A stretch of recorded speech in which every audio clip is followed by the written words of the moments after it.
여러분 반갑습니다. 통계적 사고 제2강 시작하도록 하겠습니다.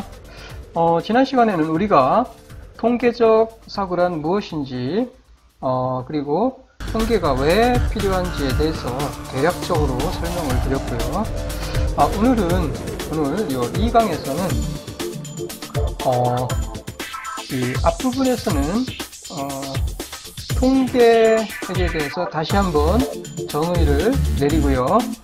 통계 분석에서 우리가 주의해야 할 사항에 대해서 살펴보도록 하겠습니다. 그리고 통계의 그 기본 개념 용어인 그 모집단, 표본 등등에 대해서 살펴보고요. 그리고 제2강 제2장에서는 데이터를 수집하고 측정하는 방법에 대해서 살펴보도록 하겠습니다.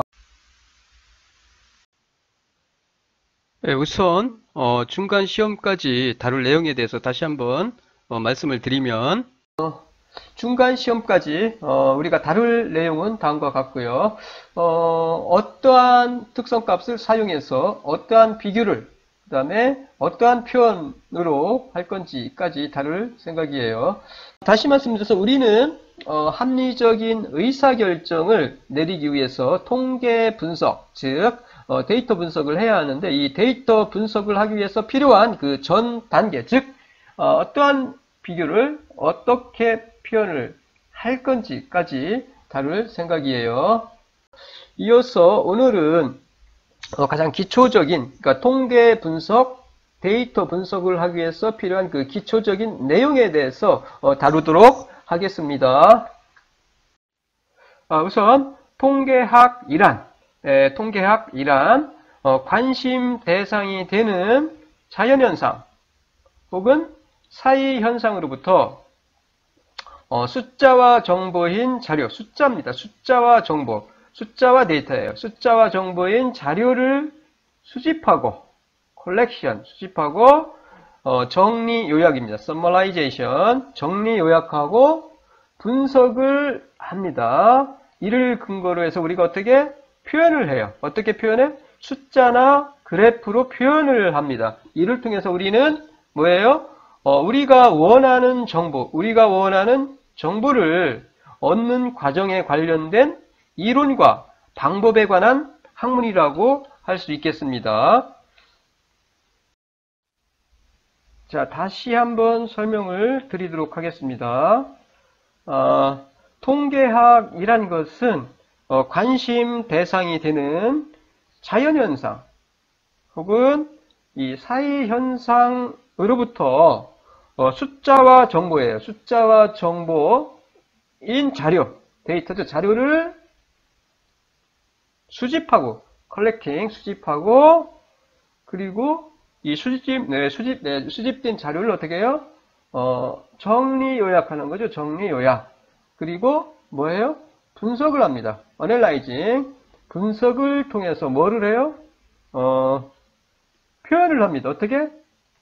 그래프나 혹은 숫자로 표현을 합니다. 이로부터 우리는 우리가 원하는 정보, 다시 말씀드려서 우리가 의사결정을 하고 행동하기 위해서 행동하는데 필요한 이 원하는 정보를 얻는 과정에 관련된 이론과 방법에 관한 학문이라고 할 수 있겠습니다. 여기서 데이터란 이 자료죠. 숫자와 정보인 자료. 데이터라는 것은 개체나 현상의 특성을 나타내는 숫자나 문자를 나타냅니다. 주가 지수, 주가라든가 매출액, 이건 말 그대로 그냥 숫자 정보죠. 기업의 유형은 다른 어떤 문자로 표현을 할 수도 있고요. 혹은 숫자로 표현을 할 수 있겠죠. 혹은 업종, 이런 것들을 말합니다. 그리고 우리가 필요로 하는 이 정보라는 것은 수신자에게 의미 있는 형태로 처리되고 현재와 미래의 활동이나 결정에서 실제나 인식면에서 영향을 주는 자료를 정보라고 합니다. 자, 그러면 이 통계학이란 무엇인지에 대해서 학문적으로 정리를 해보도록 하겠습니다. 자, 통계학이란 해결하고자 하는 문제를 대상으로 자료를 수집하고 정리하고 분석하여 뭐예요? 그 분석을 토대로 불확실한 상황하에서 앞으로 나타날 현상에 대하여 과학적인 의사결정을 내릴 수 있도록 하는 방법의 체계라고 정의를 내릴 수가 있고요. 불확실한 상황에서 의사결정 문제를 다루는 이 사회과학에서 어느 학문 분야 못지않게 이 통계학적 방법론은 아주 이 방법론의 역할은 매우 중요합니다. 모든 학문 분야에서 거의 모든 학문 분야에서 실증 연구를 통한 과학화가 급속도로 이루어짐에 따라서 이 통계학의 이용은 급격히 증가를 해왔고요. 따라서 자연과학 분야뿐만 아니라 경제학, 무역학, 경영학, 정치학, 교육학, 심리학, 심지어 언어학 등등 인문 및 사회과학 분야에서도 이 통계학의 중요성은 더욱더 강조되고 있다라고 할 수 있겠습니다. 자, 다시 정리하겠습니다. 통계학은 기술통계학과 추측통계학, 추정통계학으로 우리가 크게 나눌 수가 있고요.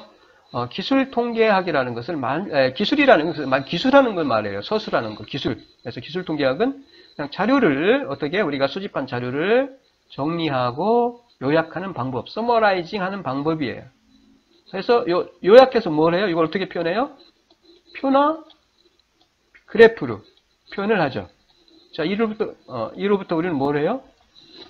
우리가 필요하는 정보를 갖다 끄집어낼 수 있죠. 도출할 수가 있습니다.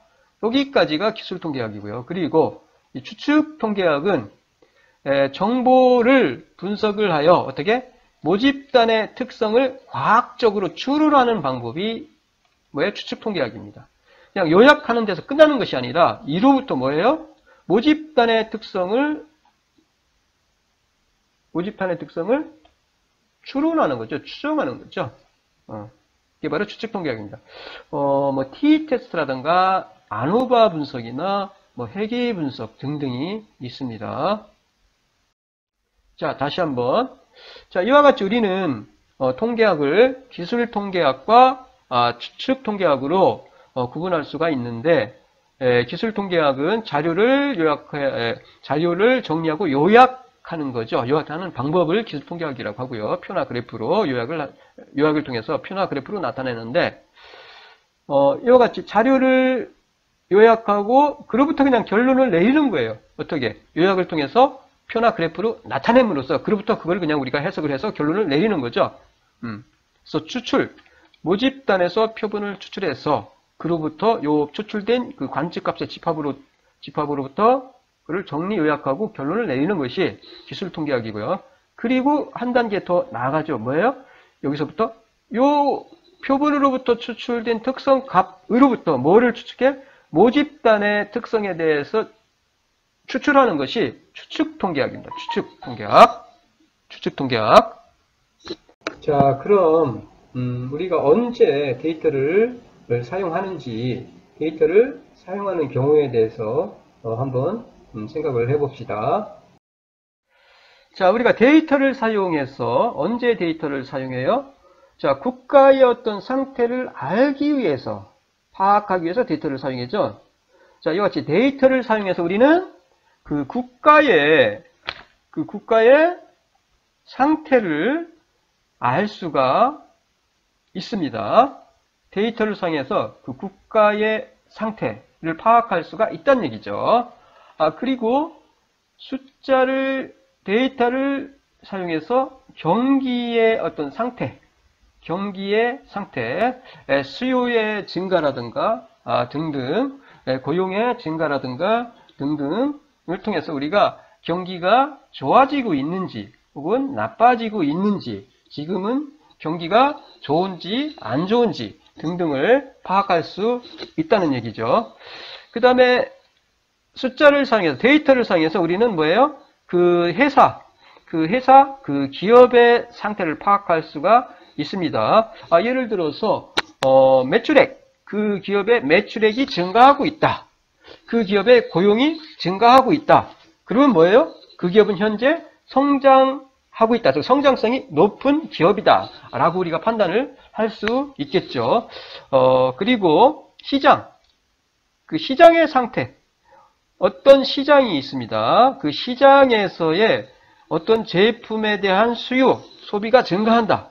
혹은 감소한다를 통해서 그 시장에서 어느 제품이 잘 팔리고 어느 제품이 잘 안 팔리는지, 어떤 제품을 선호하는지 등등을 우리가 파악할 수 있다는 얘기죠. 그리고 마찬가지로 요 고객을 알 수 있어요. 고객의 상태는 뭐예요? 예를 들어서 어떤 제품, 핸드폰이 있다고 합시다. 그러면 그 핸드폰에 대한 그 고객들의 선호도, 사고자 하는 그 의지, 선호도, 혹은 만족도 등등을 갖다가 데이터를 사용해서 우리가 그 고객의 상태를 안다는 얘기죠. 즉 고객의 상태를 알 수 있다는 얘기예요. 고객의 상태를 알고자 할 때 우리는 데이터를 사용합니다. 데이터를 사용해요. 그리고 데이터를 사용해서 그 고객이 어떠한지를 알 수가 있다는 얘기죠. 그리고 요 상대, 만약에 기업이다 라고 하면은 그 상대 기업, 경쟁 관계에 있는 그 상대 기업을 알기 위해서 뭘 사용해요? 그 기업과 관련된 데이터를 사용하는 거죠. 그러한 데이터를 사용해서 어떻게 해요? 그 상대 기업의 경쟁력, 그 상대 기업의 경쟁도를 파악할 수 있다는 얘기입니다. 이와 같이 상대를 알고자 할 때, 고객을 알고자 할 때, 시장을, 회사를, 경기를, 어떤 국가의 상태를 우리가 알고자 할 때 우리는 데이터를 사용합니다. 그리고 이와 같이 데이터를 사용해서 우리는 이 아래와 같은 대상의 어떤 상태를 파악을 할 수 있다는 얘기입니다. 자, 우리는 현상을 이와 같이 숫자로 파악을 해요. 측정을 합니다. 데이터를 사용해서 어떠한 현상, 어떤 대상을 숫자로 파악을 하고 측정을 해요. 그래서 신장이나 체중, 연간 소득, 이런 것들은 말 그대로 숫자 정보죠. 숫자 정보. 그리고 만족도, 호감도, 이거는 숫자 정보가 아닙니다. 주관적인 정보예요. 따라서 요 신장이나 체중은 어때요? 측정하기가 쉽다. 쉬워요. 그리고 연간 소득, 이 소득도 숫자 정보니까 마찬가지로 측정하기 쉬워요.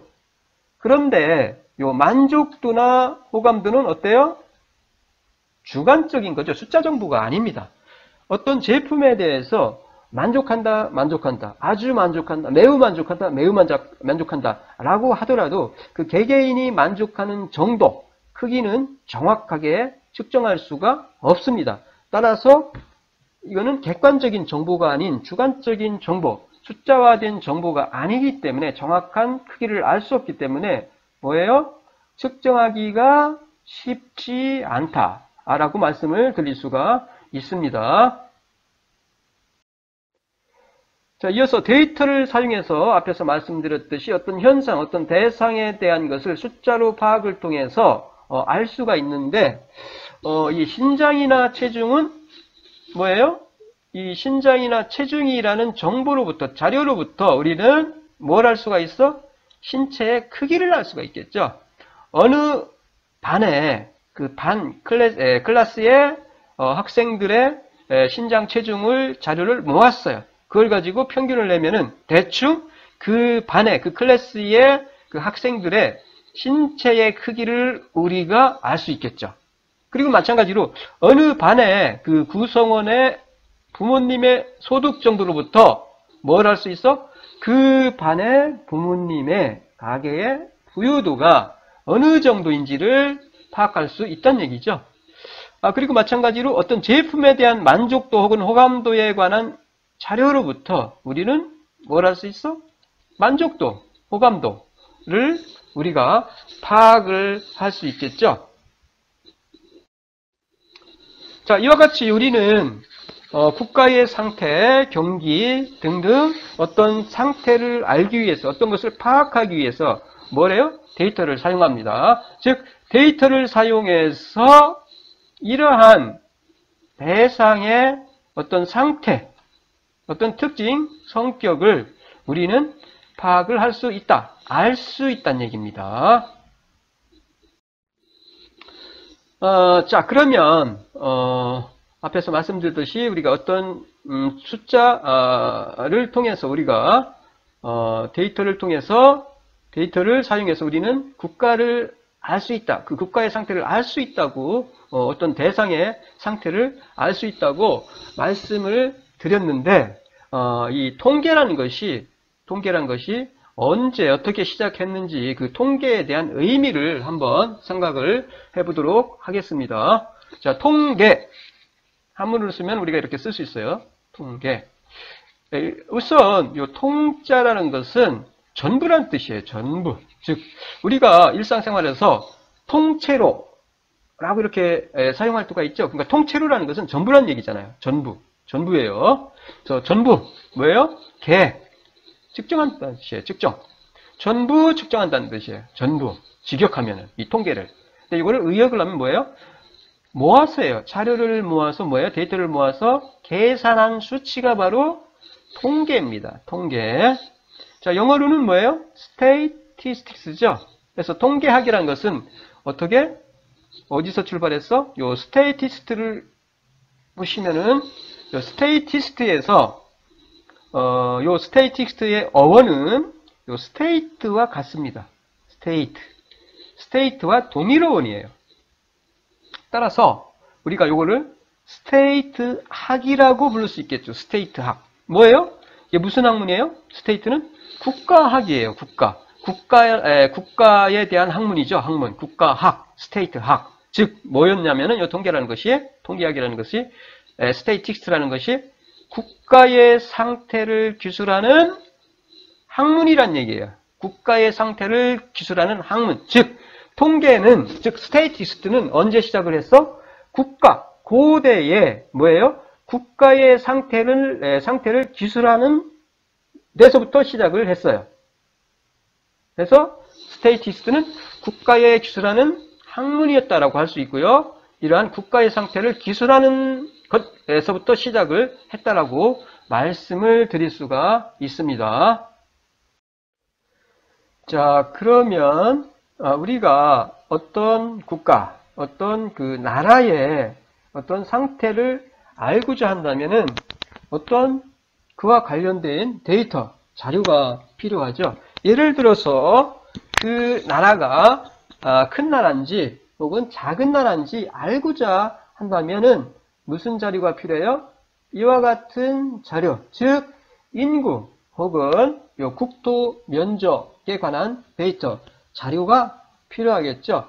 즉 뭐예요? 인구 혹은 국토 면적이라는 데이터를 사용해서 우리는 그 나라가 큰 나라인지 작은 나라인지 파악할 수 있다는 얘기입니다. 그리고 우리는 그 나라가 성장하고 있는지 혹은 정체된 나라인지에 대해서 알고자 한다면은 GDP라든가 국내 총생산이라는 데이터 혹은 국내 총생산이라는 데이터로부터 그 성장률을 계산할 수 있는데 그러한 그 경제 성장률, GDP의 추이 혹은 성장률의 추이로부터 그 나라가 성장하고 있는지 혹은 쇠퇴하고 있는지를 파악할 수 있겠죠. 그리고 그 나라가 성장하고 있는 나라인지를 알아보고자 한다면은 이와 관련된 GDP라든가 경제 성장률이라든가 이러한 데이터가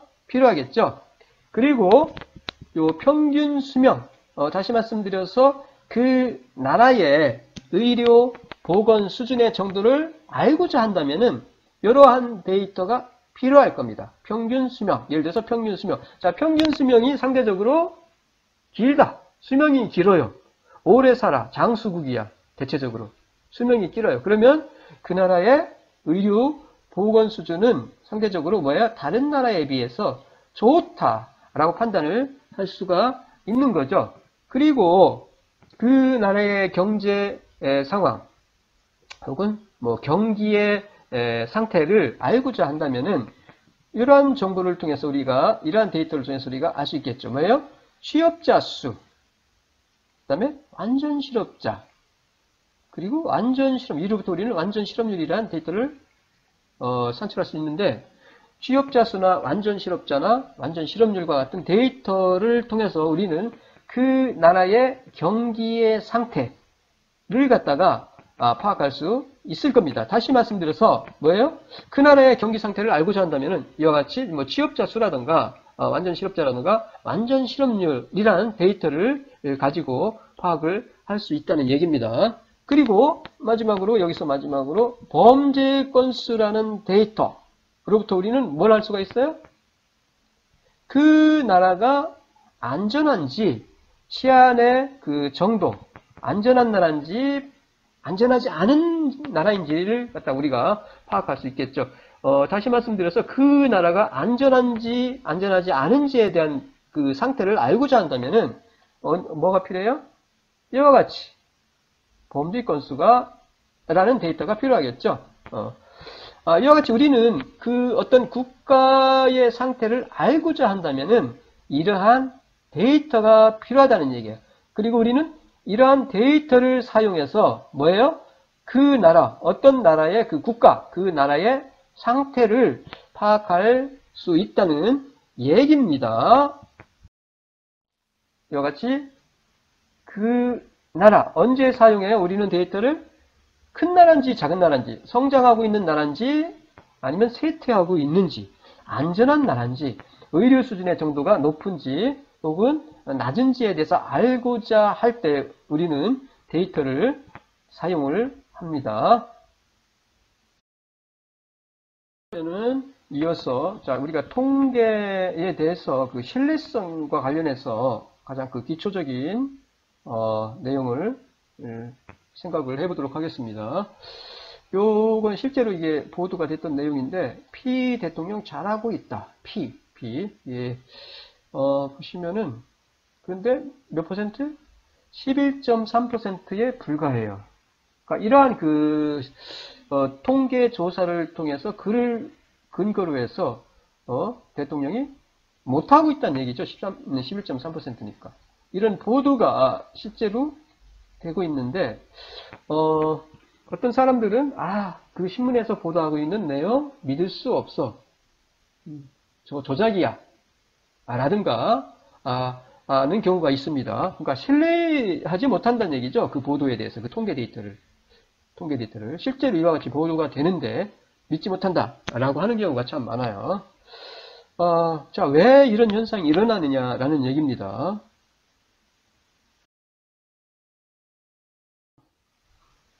이거는 그 어느 신문으로부터 실제로 보도됐던 자료고요. L 대통령 지지율이에요. 지지율. 예, 요약을 해온 건데 K신문에서 조사한 게 지지율이 15.3이었고요. 그 다음에 D신문 19.5, 그 다음에 J신문에서 21.5. 보시면은 이 경우는 참 차이가 많이 나죠. 이 경우는 유사한데. 자, 왜 이 지지율이 다르냐는 얘기예요. 똑같은 조사인데 지지율이 다르냐 그 얘기입니다.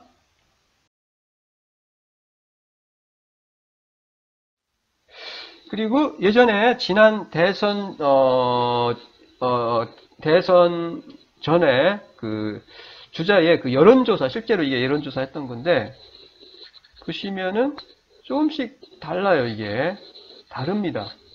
이게 갤럽에서 조사한 거하고 이게 특히나 이런 것들이 아주 많이 달라요. 다른 경우가 참 많아요. 이 경우는 뭐 큰 차이가 없는데 이 경우 약간 다르죠. 그런데 보세요. 요 황교안 같은 경우, 황교안 정말 많이 차이 나죠. 안철수도 그래요. 보면은 안철수 비슷하네요. 이와 같이 아주 다른 경우가 있어요. 다른 경우가 차이가 많이 나는 경우가 있습니다. 자, 왜 차이가 나느냐는 얘기죠. 이런 것들. 자, 위에서 본 바와 같이 같은 대상이에요. 조사 대상인데 그 조사 대상에 대해서 조사를 했는데 지지율이 어떻게?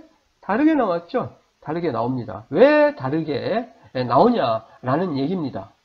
왜? 조사표가 다르기 때문이고요. 또 하나는 오차 때문이에요. 표본 오차, 샘플링 에러 때문에 어떻게? 지지율이 다르게 도출될 수 있다는 얘기입니다. 자, 조사표가 다르다는 얘기는 무슨 얘기냐? 그 지지하다 혹은 지지하지 않는다라는 그 정의가 다르기 때문입니다. 달라요. 조사표에 따라서. 왜? 의도적으로 지지율을 높게 나오게 하거나 혹은 낮게 나오게 하기 위해서 그 문구를 갖다가 표현한다는 얘기죠. 그 문구를 어떻게 표현하느냐에 따라서 지지율이 올라갈 수도 있고 낮게 나올 수도 있다는 그런 얘기입니다. 그리고 또 하나는 뭐예요? 그 질문의 구성을 갖다가 바꿈으로써 지지율이 잘 나오게 혹은 좀 낮게 나오게 그 의도적으로 그 질문의 그 순서 구성을 바꿀 수도 있다는 얘기. 그러면은 어떻게 지지율이 다르게 나올 수 있다는 얘기입니다. 그리고 이 오차죠, 오차. 샘플링 에러. 이 표본 오차라는 얘기는 표본으로부터 도출된 특성과 그다음에 실제 모집단의 특성과의 뭐예요? 차이를 말해요. 자, 위에서 본 경우는 뭐예요? 지지율인데 우리가 모집단으로부터 표본을 뽑아서 도출한 지지율이 뭐예요? 실제로 그 모집단, 선거권을 가지고 있는 그 모집단이 지지하는 요 지지율, 이 모집단의 특성, 지지율과 그 차이죠. 요 차이. 그러니까 일반적으로 우리는 전수조사를 하면은 이 오차는 발생하지 않습니다. 하지만 전수조사를 하다 보면은 비용도 많이 들고요. 그리고 뭘도 많이 들어요? 시간도 많이 들어요. 그리고 우리가 원하는 그 정보를 빨리 알고 싶어요. 예를 들어서 하루 이틀 안에 알고 싶어요. 하지만 전수조사를 하려면은 하루 이틀 만에 조사할 수가 없어요. 그러니까 어떻게 해요? 보통 모집단에서 표본을 뽑아서 표본을 통해서 그 모집단에 대한 특성, 모집단의 지지율을 우리가 조사를 하는 거죠. 그러다 보면 뭐가 발생해요? 오차가 발생하죠. 샘플링 에러가. 따라서 뭐예요? 지지율이 다른 이유는 조사표가 다르기 때문에 그리고 요 오차 때문에 지지율이 다르게 도출될 수 있다는 얘기입니다.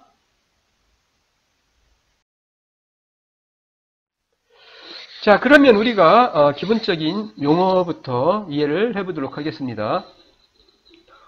모집단입니다. 모집단. 그 다음에 표본이에요. 표본. 자, 모집단은 이렇게 우리가 표시할 수 있어요. 전체입니다. 예, 전체 대상, 조사 대상 전체인데 이렇게 모집단이죠. 자, 이 모집단으로부터 우리는 뽑아요. 뽑습니다. 샘플을 뽑아요. 이게 표본이에요. 표본. 그래서 정리하면은 모집단과 표본인데 모집단과 표본. 그래서 모집단은 population 뭐예요? 정리합니다. 모집단은 연구 대상이 되는 물체나 사람들의 총체예요. 총체. 다시 학문적으로 우리가 정리하면은 관심의 대상이 되는 모든 객체의 관측값이나 측정값의 집합을 의미합니다. 측정값의 집합을 의미해요. 쉽게 생각하세요. 그냥 모집단 뭐예요? 연구 대상이 되는, 즉 조사 대상이 되는 물체나 사람들의 총체. 그러니까 연구 대상 전체 이렇게 생각하시면 돼요. 연구 대상 전체인데 그 전체는 뭐예요? 연구 대상은 뭐예요? 물체가 될 수도 있고 사람들이 될 수도 있어요. 그래서 연구 대상이 되는 물체나 사람들의 총체. 그다음에 표본은 요 샘플은 통계적 처리를 위하여 모집단에서 실제로 추출된 관측값이나 측정값의 집합을 말합니다.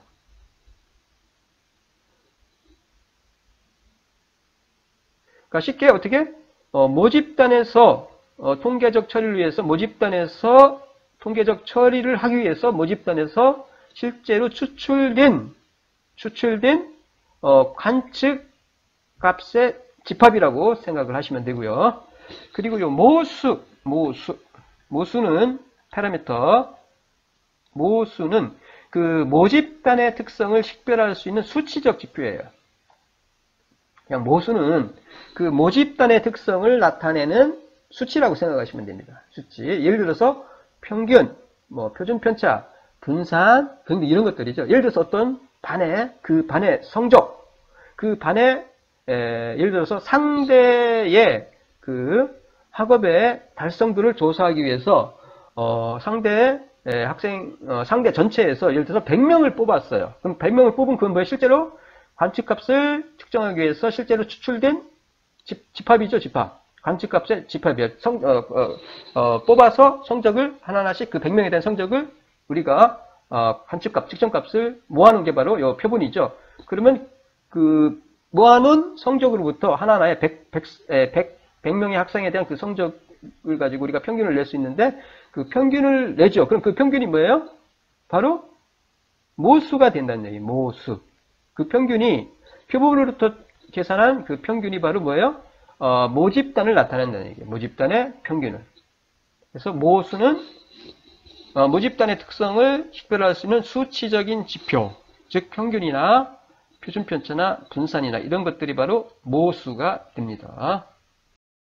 자, 이와 같이 우리는 모집단으로부터 뽑아요. 표본을 실제로 뽑습니다. 뽑아서 그 관측, 이 하나하나의 대상의 그 값들을 모아놓죠. 이게 표본입니다. 집합이죠. 집합, 관측값의 집합이죠. 그러니까 하나하나의 관측값, 학생의 성적,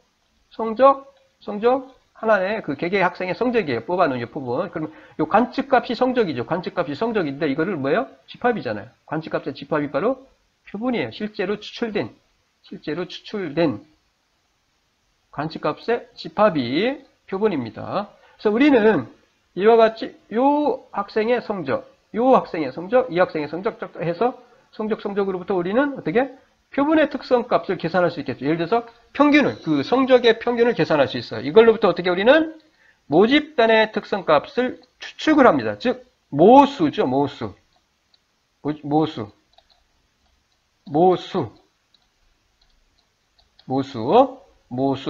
이 표본의 특성, 표본의 평균으로부터 모수의 평균을 추정을 해요. 그 추정하는 값이 뭐예요? 바로 모수, 평균이 됩니다. 이 경우는.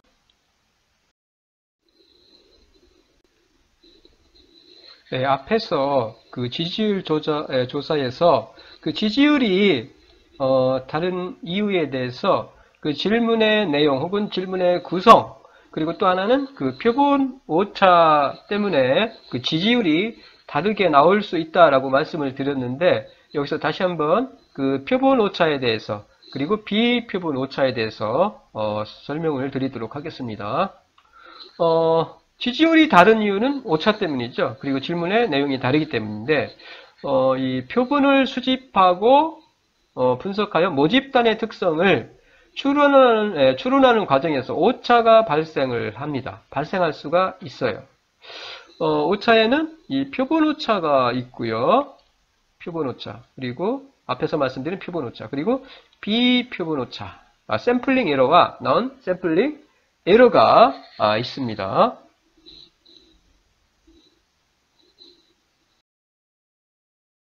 자, 그럼 표본 오차라는 것은 다시 한번 설명드릴게요. 샘플링 에러인데 표본 오차, 샘플링 에러. 이 앞에서도 말씀드렸지만 이 표본 오차는 표본으로부터 도출된 특성과 실제 모집단의 특성과의 차이를 말합니다. 예를 들어서 대통령 선거 후보자 표본 조사에 의해서 지지도 조사를 했어요. 이 대통령 선거 후보자에 대한 그 표본 조사를 통해서 우리가 지지도를 조사를 했더니 뭐예요? 35%가 나왔습니다. 그래서 우리는 표본조사 조사를 해봤더니 35%밖에 안 나왔으니까 이 사람은 이 후보자는 대통령에 당선되지 않을 것이라고 우리가 생각을 했어요. 근데 막상 선거를 하고 나서 당선이 됐어요. 얼마로? 51%로. 자, 표본으로부터 도출된 값은 35였는데 실제로 모집단의 특성은 51이었어요. 즉, 이 차이가 뭐예요? 표본오차입니다. 표본오차. 표본오차로 인해서 어떻게? 이 오차가 발생했기 때문에 어떻게? 제대로, 그러니까 이 후보자가 대통령에 당선될지 안 될지에 대한 그런 추정에서 이와 같은 오류가 발생한 거죠. 그 다음에 비표본오차.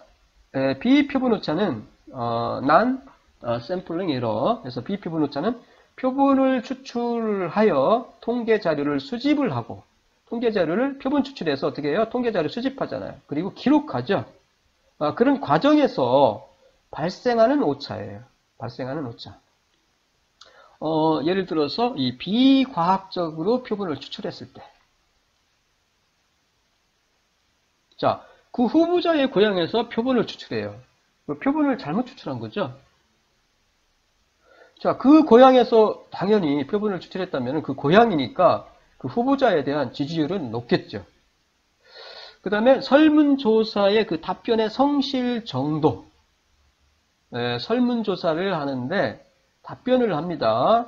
그런데 성실하게 답하지 않는 경우도 참 많아요. 실제로 제 경험인데 전화가 옵니다. 집에 있을 때 전화가 왔어요. 어떤 국회의원 후보자에 대한 어떤 지지율을 조사하는 그런 조사였는데 한 번은 제대로 답을 했죠. 답을 했어요. 그 후보자에 대한 지지도, 그 다음에 그 후보자가 속해 있는 정당에 대한 지지도라든가 이런 것들에 대한 질문이었는데 답을 했어요. 한 번 했어요. 전화가 왔길래. 그런데 한 번 그렇게 답을 하고 나니까 그 이후에 계속 오는 거예요. 전화가 여기저기서. 짜증이 나더라고요. 짜증이. 그래서 원래는 그런 식으로 조사를 하면 안 되는데 그러니까 답을 하니까 저 사람한테 사람한테 전화를 하면은 답변을 잘하는구나 라고 생각을 했는지 자꾸 전화가 오는 거예요. 그래서 어떻게? 짜증나니까 나중에는 제가 제대로 답을 안 하는 거죠. 성실하지 않게 답하는 거죠. 그런 경우입니다. 그래서 설문조사의 그 답변의 성실도의 정도라든가 그 다음에 기록 과정에서의 누락이나 그런 것을 말해요. 누락. 혹은 오기, 잘못 쓰는 거죠. 필기하는 거.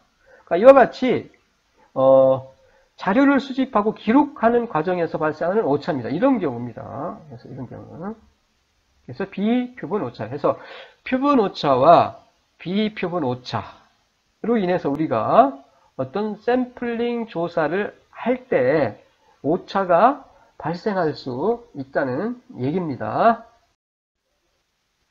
이상 제1장에서는 통계학에 대한 그 가장 기초적인 내용에 대해서 살펴봤고요.